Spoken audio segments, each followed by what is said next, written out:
Está no ar mais um Capital Humano. É considerada uma das melhores universidades do mundo no setor das tecnologias de informação e comunicação. A Universidade de Carnegie Mellon está a desenvolver um programa em parceria com as universidades portuguesas. 7 anos depois do arranque do Carnegie Mellon Portugal, entra-se agora numa nova fase com uma forte aposta no apoio ao empreendedorismo e inovação. Para nos explicar estes novos desafios deste programa, hoje no Capital Humano temos João Claro, ele que é diretor do CMU Portugal. E eu queria começar a perguntar que balanço é que faz destes 7 anos do programa do Carnegie Mellon Portugal? Acha que havia um objetivo de mudar de alguma forma também a dinâmica, as formas de ensinar, a relação com o mundo das empresas? Houve de facto esse efeito nas universidades portuguesas? Houve de facto esse efeito. Eu queria agradecer antes de mais a oportunidade para vir contar alguma coisa acerca do programa, daquilo que temos feito até agora e do que queremos fazer nos próximos anos da parceria também. Esse efeito e esse impacto positivo tem sido reconhecido periodicamente. Portanto, o programa tem uma comissão de avaliação externa que tem acompanhado ao longo de toda a fase 1 e agora já na fase 2 a nossa atividade e, portanto, todos os anos nós damos conta a esse painel do trabalho que estamos a fazer e dos resultados que estamos a obter, e o painel tem avaliado sempre muito positivamente esse impacto e esses resultados. Por outro lado, tivemos um momento de avaliação singular e também assim, mais expressivo no final da primeira fase da parceria, que foi uma avaliação organizada pela Academia da Finlândia, a pedido da Fundação para a Ciência e Tecnologia, e que concluiu exatamente no mesmo sentido de a parceria estar a ter resultados ao longo daquilo que tinha sido delineado inicialmente como áreas de desenvolvimento e que justificaram a renovação do contrato agora para esta segunda fase, exatamente. Portanto, há uma avaliação por estas entidades externas, pela nossa Comissão de Avaliação Externa, pela Academia da Finlândia e também pelo próprio Governo português, de resultados muito positivos nessas linhas de impacto a que nos propunhamos, efetivamente, desde o início da nossa atividade. O programa teve já como resultado a criação de várias startups. É um dos sinais, se calhar, mais visíveis desta inovação e desta parceria de sucesso. Sim, exatamente. Tem várias startups na área das tecnologias de informação e comunicação. Na área das tecnologias de informação e comunicação. Portanto, o programa tem exatamente essa área das tecnologias de informação e comunicação como a área de eleição da sua atividade. As tecnologias de informação e comunicação são muito importantes, digamos, por si, mas também muito importantes como infraestrutura de viabilização da atividade em muitas outras áreas, na área da energia, na área dos transportes, e, portanto, nós olhamos também para essas áreas de aplicação. E a missão do programa é exatamente colocar Portugal na liderança internacional em áreas focadas das tecnologias de informação e criar vantagens comparativas para o país em algumas áreas focadas.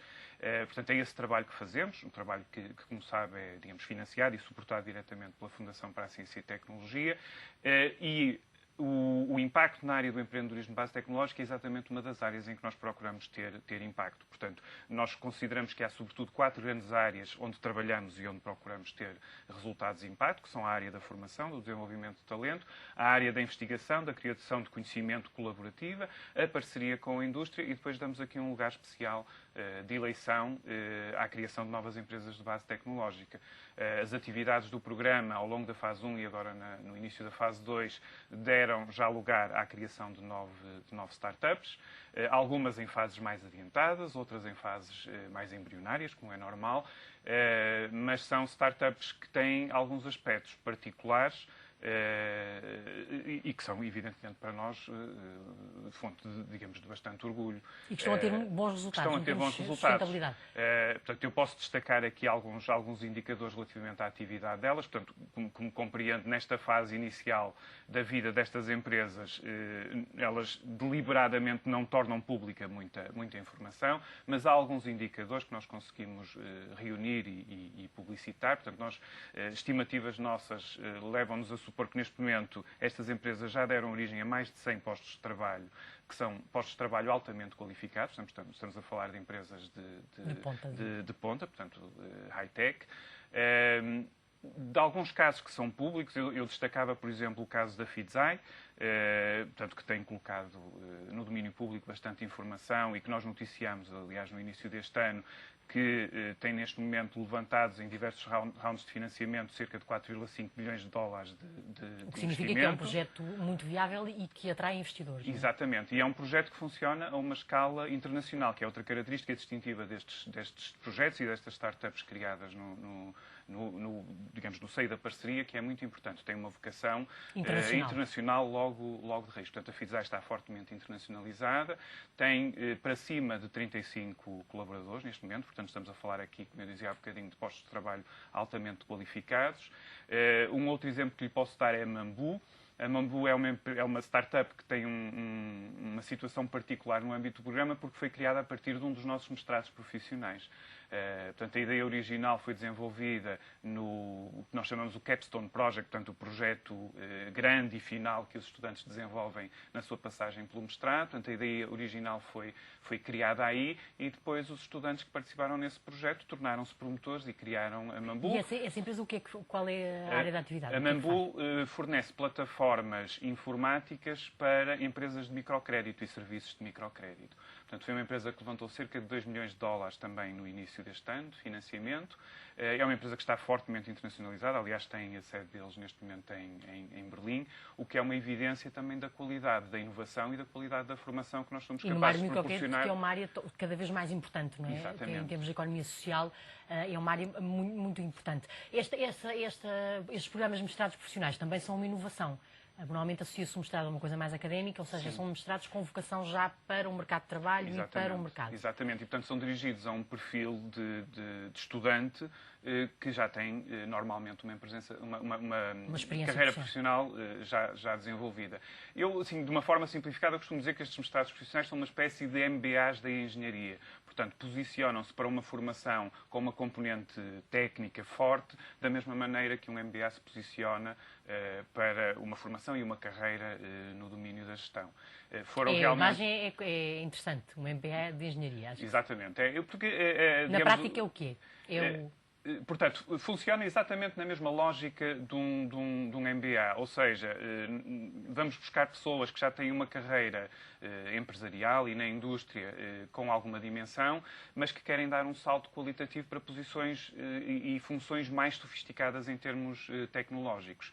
E é exatamente isso que nós proporcionamos em diversas áreas em que temos tido estes programas. Por exemplo, na área da interação humano-computador, um programa que está sobretudo centrado na Madeira, mas em Portugal, por exemplo, na área da engenharia de software ou na área da segurança informática, que foram, por exemplo, mestrados profissionais de que tiraram muito partido alguns dos nossos parceiros mais importantes, designadamente no caso destes dois últimos programas, a Nova Base e a Portugal Telecom. E que utilizaram essa tecnologia, que depois vão aproveitar essa tecnologia. E vão aproveitar a tecnologia, mas mais do que a tecnologia, vão aproveitar o capital humano mais capacitado e mais sofisticado que se cria com a passagem... Com esses mestrados. Exatamente. Coisa... Aliás, só para completar, e eu acho que isto ilustra muito bem o potencial realmente e o impacto destes programas, a Portugal Telecom e a Nova Base foram capazes de criar equipas altamente capacitadas e muito especializadas e sofisticadas em duas áreas, portanto, áreas diferentes para cada uma delas, através da passagem dos seus quadros por estes programas. No caso da Portugal Telecom, a passagem pelo mestrado profissional em segurança informática permitiu-lhes criar o PT Security Lab, portanto, que é um centro focado nas questões da cibersegurança, e a Nova Base teve um conjunto alargado de quadros que passaram pelo mestrado em engenharia de software e que criaram um grupo de engenharia de software que funciona de forma horizontal e na infraestrutura do trabalho em projetos mais orientados a aplicações que a Nova Base tem, no sentido de melhorar e potenciar o desempenho das equipas da Nova Base nesses projetos. Portanto, há uma coisa que eu não posso deixar de perguntar, é que houve todos estes programas internacionais, quer com o MIT, com o CMU e Austin, Texas, de facto, nesta segunda fase, e até pela situação que o país atravessa, tiveram uma redução substancial das verbas. Penso que para metade, no caso do MIT e do Austin, Texas, não sei se no vosso caso também houve essa redução. Sim. Em termos de orçamento, mais ou menos para metade. Mas isso não põe em causa a sustentabilidade, nem a dimensão, nem o impacto dos programas? Eu julgo que não. E nós olhamos para a atividade do programa e olhamos para o investimento que o governo português está a colocar nas parcerias de uma forma integrada. E, portanto, eu tendo a não separar o que foi o financiamento da fase 1 e o financiamento da fase 2. Porque há alguns desliza para a fase 2. Exatamente, porque há um contínuo de atividade e há necessidade de... Exatamente, porque há um contínuo de atividade e há necessidade de investir e de apoiar coisas diferentes ou aspectos diferentes do que na primeira fase. Exatamente. E, portanto, designadamente, do que nós tivemos de investimento e apoio na fase 1, há muita atividade que está neste momento ainda a continuar. Em particular, temos projetos que foram iniciados durante a fase 1 e que estão neste momento ainda a desenrolar-se. Temos estudantes de doutoramento que iniciaram o seu percurso durante a primeira fase e que estão neste momento ainda a realizar esse percurso. E, por outro lado, temos na fase 1 a necessidade de criar capital humano, capital institucional e capital relacional de base, que é um investimento que foi realizado e que neste momento está à nossa disposição e em cima do qual nós construímos, com este orçamento adicional, a nossa atividade na fase 2. Portanto, eu tendo a olhar para as duas fases de forma integrada e, sobretudo, para uma fase do investimento que foi feito para uma parte do investimento que foi feito durante a fase 1, com uma criação deste capital e desta infraestrutura de base que permite a segunda fase, em cima do qual nós construímos mais facilmente e com mais potencial na segunda fase. E nesta segunda fase tem um grande projeto em que as candidaturas penso que estão abertas até dia 16 de outubro. Quem é que se pode candidatar a este programa? Estão disponíveis cerca de 6 milhões de euros? 6 milhões de euros, exatamente. O principal instrumento que nós temos para a atividade do programa na segunda fase são projetos a que nós chamamos de iniciativas empreendedoras de investigação, que têm um desenho que foi criado a partir do que nós vimos de mais bem-sucedido e mais positivo naquilo que fizemos na primeira fase, que foram iniciativas em que nós vimos que fomos capazes de combinar estes vários pilares da atividade do programa de uma forma estratégica e de uma forma próxima. Portanto, estas iniciativas empreendedoras de investigação são um desenho de atividade em que, num projeto, nós procuramos articular de forma muito próxima a educação, a formação pós-graduada, a investigação em colaboração e a interação com a indústria. E acreditamos que trazer estes três pilares de trabalho para uma grande proximidade e digamos, um eixo estratégico de desenvolvimento que os alinha é aquilo que pode potenciar também o desígnio, digamos, empreendedor e inovador que nós queremos, sobretudo, para as iniciativas nesta segunda fase.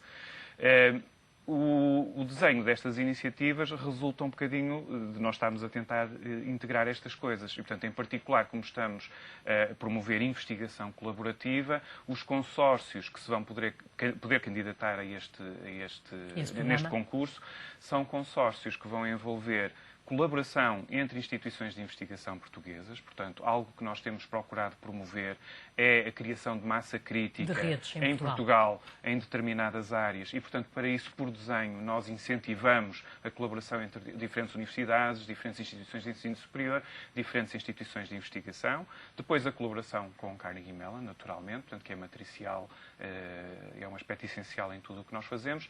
E, finalmente, a colaboração com a indústria. Portanto, este aspecto colaborativo, nós temos aqui três dimensões sempre muito presentes, que são a colaboração entre diferentes instituições nacionais, a colaboração com Carnegie Mellon e a colaboração com as empresas. Portanto, os consórcios que se podem candidatar têm que ter obrigatoriamente têm que ter obrigatoriamente estas três componentes. Portanto, como dizia há bocadinho, há 6 milhões de euros do nosso orçamento total de 20 milhões de euros que estão disponíveis para este primeiro concurso.